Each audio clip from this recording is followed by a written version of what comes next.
আসসালামু আলাইকুম প্রিয় শিক্ষার্থী বন্ধুরা, আজকে আমরা আলোচনা করব আর্থিক অবস্থার বিবরণী নিয়ে। আর্থিক অবস্থার বিবরণী এমন একটি অধ্যায়, এই অধ্যায়টি হচ্ছে হিসাব বিজ্ঞান বইয়ের প্রাণ স্বরূপ। এটা হচ্ছে একটা প্রতিষ্ঠানের যেমন প্রাণ স্বরূপ একটি তথ্যগুলি প্রকাশ করে থাকে, ঠিক তেমনি একটি হিসাব বিজ্ঞান বইয়েরও প্রাণ স্বরূপ বলা যায়। আর্থিক অবস্থার বিবরণী এই অধ্যায়ে আমরা তিনটি পদ্ধতিতে অঙ্ক শিখবো বা তিনটি অঙ্ক করব। সেটা হচ্ছে বিশদ আয় বিবরণী, মালিকানা সত্ত্বের পরিবর্তন বিবরণী এবং আর্থিক অবস্থার বিবরণী। এখানে বিশদ আয় বিবরণী হচ্ছে প্রতিষ্ঠানের আয় ব্যয়, পরোক্ষভাবে প্রত্যক্ষভাবে যে আয় ব্যয়গুলো হয়ে থাকে সেগুলো নিয়ে আলোচনা করা হবে বিশদ আয় বিবরণীতে। মালিকানা সত্ত্বের পরিবর্তন বিবরণী, মালিকের তথ্যাবলী নিয়ে আলোচনা করা হবে মালিকানা সত্ত্বের পরিবর্তন বিবরণীতে। আর হচ্ছে 3 নম্বর হচ্ছে আর্থিক অবস্থার বিবরণী, যেখানে আমরা কাজ করব হচ্ছে প্রতিষ্ঠানের সম্পদ, দায়, মালিকানা সত্ত্ব এগুলো নিয়ে। তো এখান থেকে আমরা ফার্স্টে যে বিশদ আয় বিবরণীটা প্রস্তুত করব সেটা হচ্ছে প্রতিষ্ঠানের মোট মুনাফা ও নিট মুনাফা জানার জন্য। 1 নম্বর যে আমরা বিশদ আয় বিবরণী প্রস্তুত করব সেটা কিসের জন্য তৈরি করা হয়? বিশদ আয় বিবরণী মোট মুনাফা আর নিট মুনাফা বের করার জন্য। নিট মুনাফা বের করার জন্য। এখন মোট মুনাফা বা নিট মুনাফাই বের হবে এরকম তো কোনো কথা না, হতে পারে মোট ক্ষতি, মুনাফা বা ক্ষতি যে কোনো একটা হবে। তাহলে নিট মুনাফা বা নিট ক্ষতি, এটা হচ্ছে আমাদের 1 নম্বর যে অঙ্কটি, সেটা হচ্ছে বিশদ আয় বিবরণী। এই বিশদ আয় বিবরণী প্রস্তুত করার ফলে আমাদের বিশদ আয় বিবরণী থেকে আমরা এই দুইটা তথ্য পাবো। একটা হচ্ছে মোট মুনাফা বা মোট ক্ষতি, আর একটা হচ্ছে নিট মুনাফা বা নিট ক্ষতি। তো আমাদের 1 নম্বরটা গেল। আর এখানে হচ্ছে 1 নম্বরটার মধ্যে আরেক কিছু তথ্য আছে, সেটা হচ্ছে এখানে আমরা কোন তথ্যগুলো নিয়ে আলোচনা করব। এখানে মোট মুনাফা নির্ণয় করার জন্য আমাদের প্রত্যক্ষ খরচগুলো, আয়গুলো নিয়ে খরচ বা আয়গুলো অন্তর্ভুক্ত হবে। আর নিট মুনাফা নিট ক্ষতি তৈরি করার জন্য হচ্ছে পরোক্ষ আয় আর ব্যয় অন্তর্ভুক্ত হবে। প্রত্যক্ষ খরচ, প্রত্যক্ষ আয়, এটা হচ্ছে আমরা মোট মুনাফা পাবো। আর পরোক্ষ আয় বা পরোক্ষ ব্যয় এগুলো থেকে আমরা নিট মুনাফা পাবো। এখন আমাদের প্রতিষ্ঠানের 2 নম্বর যেটা আমরা নির্ণয় করতে হবে সেটা হচ্ছে, বা 2 নম্বরে যেটা আমরা শিখবো সেটা হচ্ছে মালিকানা সত্ত্বের পরিবর্তন বিবরণী, মালিকের তথ্যাবলী। মালিক প্রতিষ্ঠানে মালিকানা সত্ত্ব বলতে আমরা কি বুঝি আসলে? মালিকানা সত্ত্বটা হচ্ছে প্রতিষ্ঠানের সম্পদের উপর মালিকের যে দাবি সেটাই হচ্ছে মালিকানা সত্ত্ব। প্রতিষ্ঠানের সম্পদের উপর মালিকের যে দাবি সেই দাবিকেই বলা হয় মালিকানা সত্ত্ব। তো মালিকানা সত্ত্ব নির্ণয় করার জন্য আমাদের কিছু তথ্য আছে, সেই তথ্যগুলো জানতে হবে। সেটা হচ্ছে মালিক যা প্রতিষ্ঠানের দেয়, যেমন মূলধন, তারপরে হচ্ছে উত্তোলন,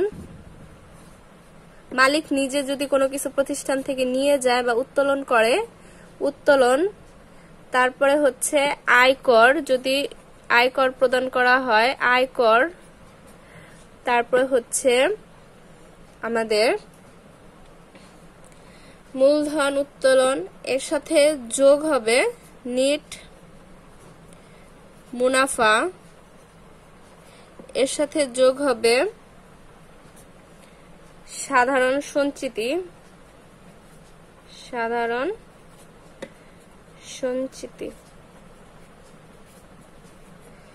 তাহলে মূলধনের সাথে নিট মুনাফা হলে যোগ হবে, আর যদি ক্ষতি হয় তাহলে বিয়োগ হবে। যদি নিট মুনাফা হয় তাহলে যোগ হবে, আর যদি নিট ক্ষতি হয় তাহলে বিয়োগ হবে। উত্তোলন করলে উত্তোলন বিয়োগ হবে, আয়কর হলে আয়কর বিয়োগ হবে, তারপরে হচ্ছে সাধারণ সঞ্চিতি থাকলে সেটা যোগ করতে হবে।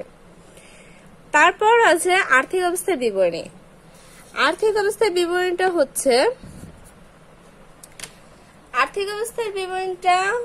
যেখানে প্রতিষ্ঠানের মোট সম্পদ অন্তর্ভুক্ত হবে। আর মোট সম্পদ সমান সমান মোট দায় ও মালিকানা সত্ত্ব হবে। মালিকানা সত্ত্ব হবে।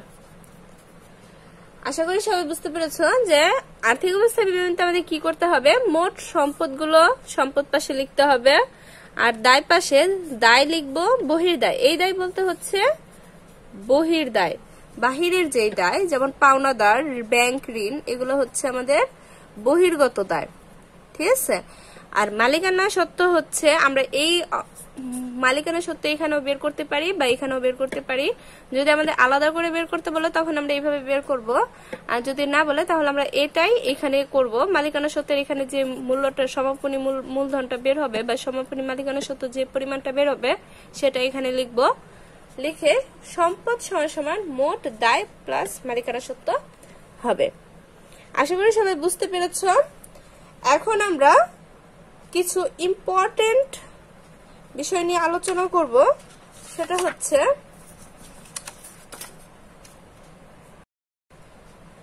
বিশদ আয় বিবরণীর ছক নিয়ে আলোচনা করব। বিশদ আয় বিবরণীর ছক ফার্স্টে হচ্ছে আমাদের বিশদ আয় বিবরণীর জন্য এরকম একটি ছক আট করতে হবে।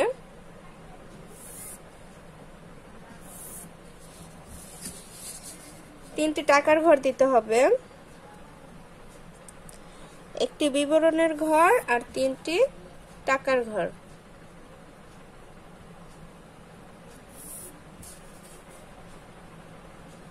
এটা হচ্ছে আমাদের বিশদ আয় বিবরণীর ঘর। এখানে প্রথমে হচ্ছে প্রতিষ্ঠানের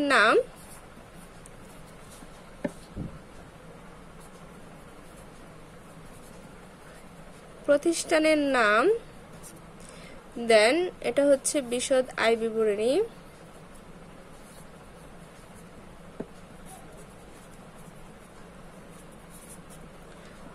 কত সাল, 2019, 2018, 2017 সালের 31শে ডিসেম্বর, যেই তারিখে বছর সমাপ্ত ঘোষণা করা হবে সেই তারিখটা লিখব। ডিসেম্বর সমাপ্ত বছরের জন্য এরকম করে আমাদের ফার্স্টে লিখতে হবে। তারপর এটা হচ্ছে আমাদের বিবরণ, টাকা টাকা টাকা। এটা হচ্ছে আমাদের বিশদ আয় বিবরণীর ছক। এখানে আমরা ফার্স্টে লিখব হচ্ছে মোট মুনাফা নির্ণয় করার জন্য প্রথমে আমাদের প্রয়োজন হচ্ছে নিট বিক্রয়ের পরিমাণ। নিট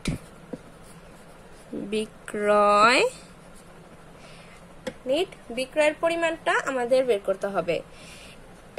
এটা হচ্ছে আমাদের প্রথম ধাপ। কি বের করতে হবে? নিট বিক্রয়ের টাকাটা সরাসরি 3 নম্বর ঘরে বসাবো। দ্বিতীয়ত হচ্ছে নিট বিক্রয় থেকে আমাদের বাদ যাবে, এই যে আমরা একটা প্রোডাক্ট বিক্রি করলাম, সেই বিক্রিত পণ্যের যে ব্যয়টা হয়েছিল, পণ্যটা কিনে আনতে আমাদের যে ব্যয়টা হয়েছিল বা তৈরি করতে যে ব্যয়টা হয়েছিল তার পরিমাণ নির্ণয় করব। তাহলে এটা হচ্ছে বিক্রিত পণ্যের ব্যয়। তাহলে নিট বিক্রয় থেকে আমরা বের করব বিক্রিত পণ্যের ব্যয়। এখন বিক্রিত পণ্যের ব্যয়টা আমাদের কি কি ব্যয় হয়ে থাকে, আমাদের নিট বিক্রয় থেকে বাদ দিতে হবে বিক্রিত পণ্যের ব্যয়। এখন আমরা বিক্রিত পণ্যের ব্যয় নির্ণয় করব। কিভাবে নির্ণয় করব? ফার্স্টে আমাদের লাগবে হচ্ছে প্রারম্ভিক মজুত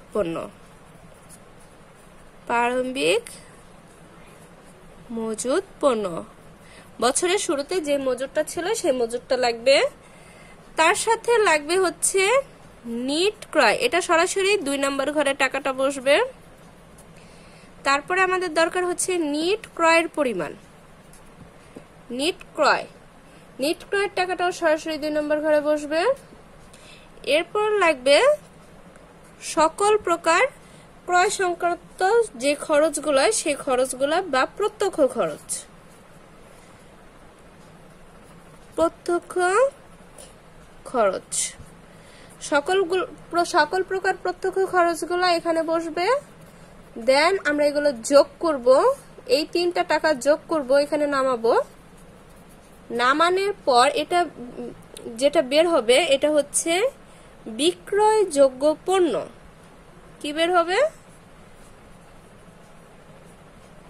বিক্রয়যোগ্য পণ্য। এখন এটা থেকে আমরা বাদ দিব হচ্ছে কি বাদ দিব? সমাপনী মজুত পণ্য। বাদ সমাপনী মজুত পণ্য। আমাদের সমন্বয়ে যে সমাপনী মজুত পণ্যটা দেওয়া থাকবে সেটা আমরা এটা থেকে কি করব? বাদ দিব।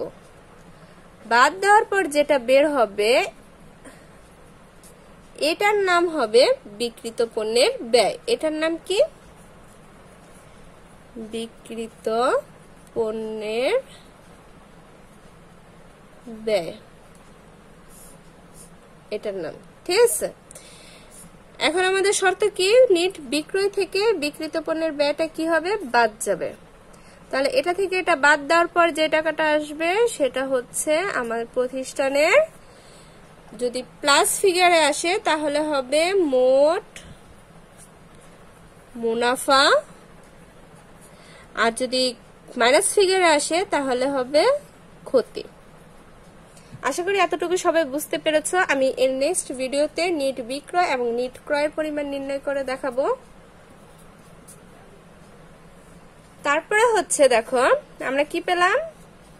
মোট মুনাফা। এখন মোট মুনাফাটা থেকে আমরা বাদ দেব হচ্ছে পরিচালন ব্যয়। মোট মুনাফা থেকে বাদ যাবে হচ্ছে পরিচালন ব্যয়। এখন পরিচালন ব্যয়টা কি? পরিচালন ব্যয়টা হচ্ছে প্রতিষ্ঠান পরিচালনাকালীন যে ব্যয়গুলো হয়ে থাকে সেটাই হচ্ছে পরিচালন ব্যয়। এর মধ্যে হচ্ছে সকল প্রকার প্রত্যক্ষ খরচ, যেমন বেতন, ভাড়া, বিজ্ঞাপন, অবচয়, তারপরে হচ্ছে অনাদায়ী পাওনা, মনিহারি, এগুলো হচ্ছে সাপ্লাইস খরচ, এগুলো হচ্ছে প্রতিষ্ঠানের পরোক্ষ খরচ। তাহলে আমরা এখানে লিখি পরোক্ষ খরচগুলো। পরোক্ষ খরচ, পরোক্ষ খরচগুলো আমরা 2 নম্বর ঘরে টাকা লিখব।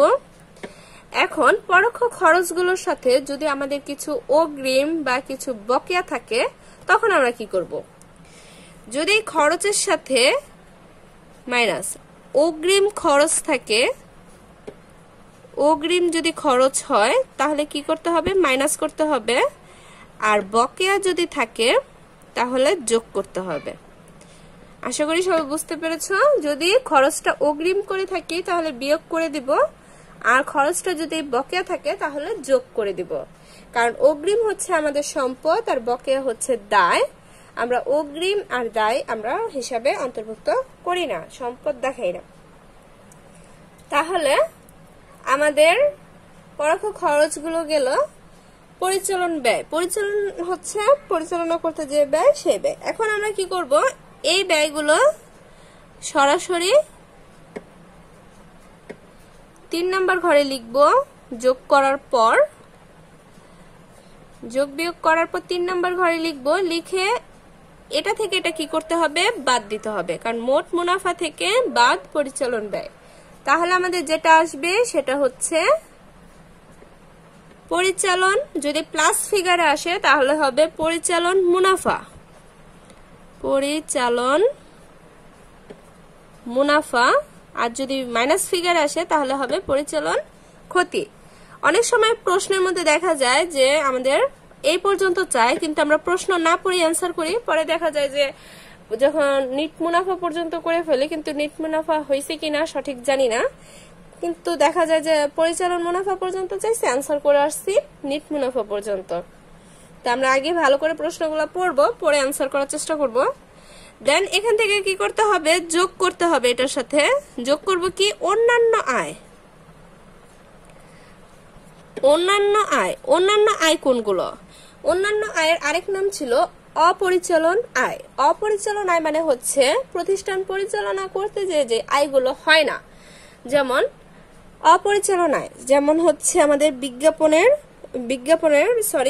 বিনিয়োগের সুদ, প্রাপ্য কমিশন, এগুলো হচ্ছে আমাদের অন্যান্য আয়। কোনো কিছু সুদ যদি আমরা পেয়ে থাকি সেটা হচ্ছে আমাদের অন্যান্য আয়ের মধ্যে যাবে, কারণ এটা প্রতিষ্ঠান পরিচালনা করতে যে হয় না। আর এইটাই হচ্ছে আমাদের অন্যান্য আয়। আর অন্যান্য আয়গুলো আমরা যোগ করব, এর সাথে মাইনাস করব হচ্ছে অন্যান্য ব্যয়। যেমন তাহলে কি বললাম যে প্রাপ্য সুদ সংক্রান্ত, যদি আমরা কোনো সুদ পাই, কোনো সুদ প্রাপ্য হলে সেটা হচ্ছে অন্যান্য আয়। আর অন্যান্য ব্যয়ের মধ্যে হবে তাহলে যদি আমরা কোনো সুদ প্রদেয় করে থাকি, যদি কোনো সুদ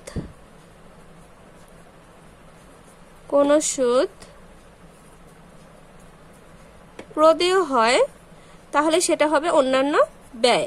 আর অন্যান্য ব্যয়টা হবে মাইনাস, এটা যোগ হবে এটার সাথে, আর এটা মাইনাস করার পর আমাদের যে ব্যালেন্সটা নামবে সেটা হচ্ছে নিট মুনাফা বা নিট ক্ষতি। যদি প্লাস ফিগারে হয় মুনাফা, আর যদি মাইনাস ফিগারে হয় তাহলে হবে ক্ষতি। আশা করি এতটুকু সবাই বুঝতে পেরেছো। আমি নেক্সট ভিডিওতে তোমাদের বোঝার স্বার্থে নিট বিক্রয় এবং নিট ক্রয়ের পরিমাণ নির্ণয় করে দেখাবো। আর আমার চ্যানেলটাকে সাবস্ক্রাইব করবে, ফ্রেন্ডদের সাথে শেয়ার করবে। যদি প্রশ্ন থাকে অবশ্যই কমেন্ট বক্সে লিখবে, আর আমার জন্য অনেক দোয়া করবে। আল্লাহ হাফেজ।